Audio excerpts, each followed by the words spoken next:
I'd like to say about Filo Mining is that it's a great company with a great deposit, and our main asset is the Filo del Sol project, which straddles the border of Argentina and Chile.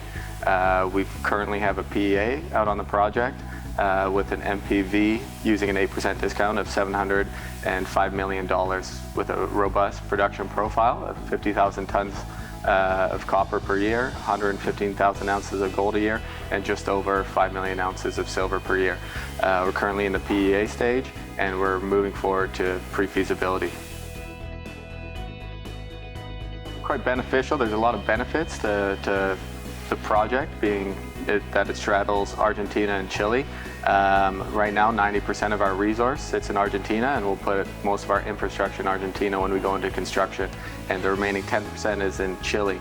The benefits to being in both countries is that Chile and Argentina have put in place a binational protocol which Filo sits in, and this allows our workers and workforce to move freely across the border, but also allows us to really tap into the big benefits of what each country has to offer.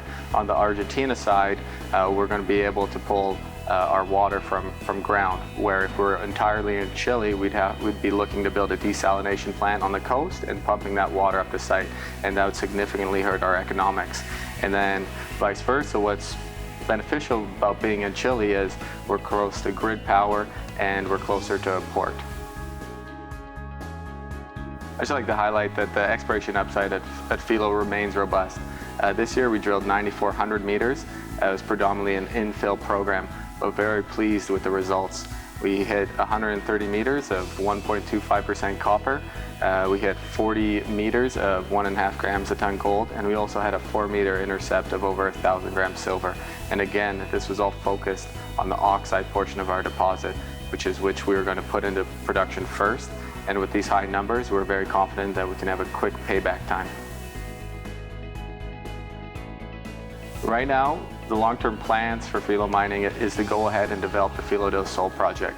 Currently, we're at the PEA stage, and right now we just finished a drill season to support our ongoing pre-feasibility study, which should be out in Q1 2019.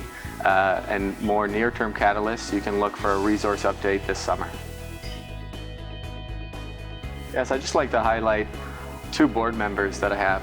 First is my father, Lucas Lundin. My father's been down in this part of the world since the early 90s. His first success story down there was International Musto, which he sold to Real Algam, which yielded over 1,200% returns for shareholders. And then he went and replicated that success with Argentina Gold, which made the Valadero discovery and was sold to Homestake, and that yielded over 1,000% return for shareholders. And I hope to replicate this success with Filo Mining. And also quickly, I'd just like to mention my country manager in Chile and Argentina, Alfredo Vitali. He has been with the Lundin Group since the early 90s, and he was part of the geologist team that made the Valadero discovery.